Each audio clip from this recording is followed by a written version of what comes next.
Hi, my name's Matthew, and I'm going to be doing the Artifact Review 3 for Team 4 this sprint. Um, so I went ahead and got everything set up for us, so this shouldn't be too long for you. But this is the Sprint 2. This is our breakdown board. We have a goal of the sprint of UI development. So that was the big thing. We wanted to create a UI that was minimally viable, so that the sponsor would be able to see what their application should be able to do, kind of give like a feel of how it looks, and give us some feedback, make sure that we're headed in the right direction.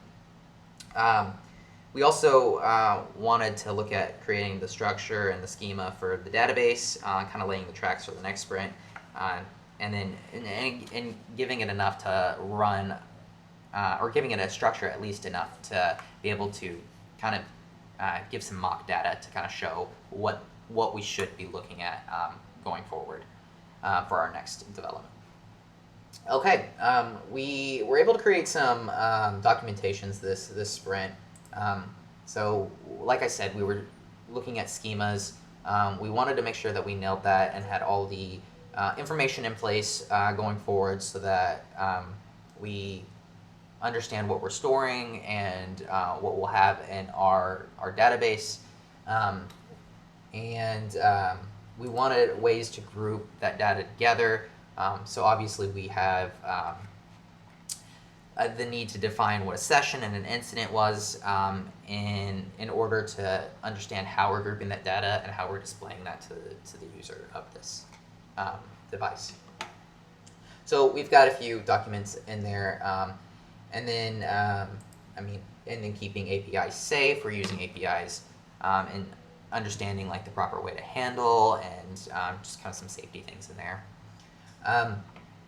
So like Bluetooth and GPS are like big things that we're going to be using from the OS. So we wanted to understand how to request those and add that in there, just kind of laying the tracks for the future.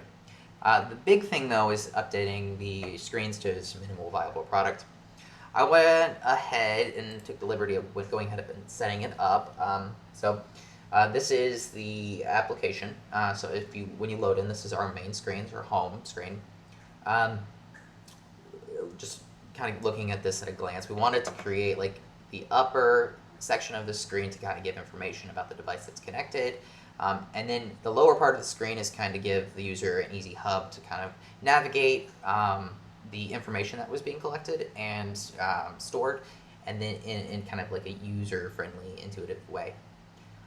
So just with the device in particular, we've got the status. It'll show connected, disconnected, pairing, shows the battery life and the storage levels of it. We've got a page to connect. Obviously, we don't have a real device to connect to at the moment, so this is a little bit hard-coded. But we will be able to search for devices, and it pulls up this modal. Obviously, the devices that are that have the Bluetooth that will show up here. But these hard-coded devices are here for the moment. So just clicking on one, you can see the battery and the device changed based upon the device itself. So we've got that coded and ready to go, so when we actually do have the device, it can share that information and we can display it to our user. The secondary part of this, real quick, we also wanted to include the firmware and then when this device was synced last, so kind of give that information to the user as well. So going on to the meat and potatoes, this is how we're keeping our data, or how we're presenting our data that we collect from this device on this application. We wanted to create ride sessions, so essentially grouping together the days that the rides happen on. So when a user rides, they could have multiple sessions in a day.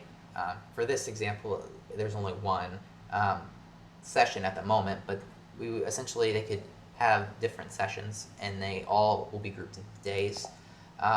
It will display like what the session was, how many incidents occurred, when their session started, when obviously the day the session started, and it'll give a list of the different incidences that happened that day that they'll be able to click on and navigate.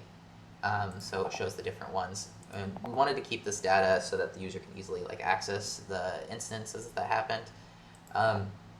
We also have an easy way to get to their incident history. So this, instead of showing it in sessions, it just shows all the incidents that happened, and they should be able to click on those incidents, and it gives the information about that incident. So we've got a picture up here, and this picture will be something that you get from the device.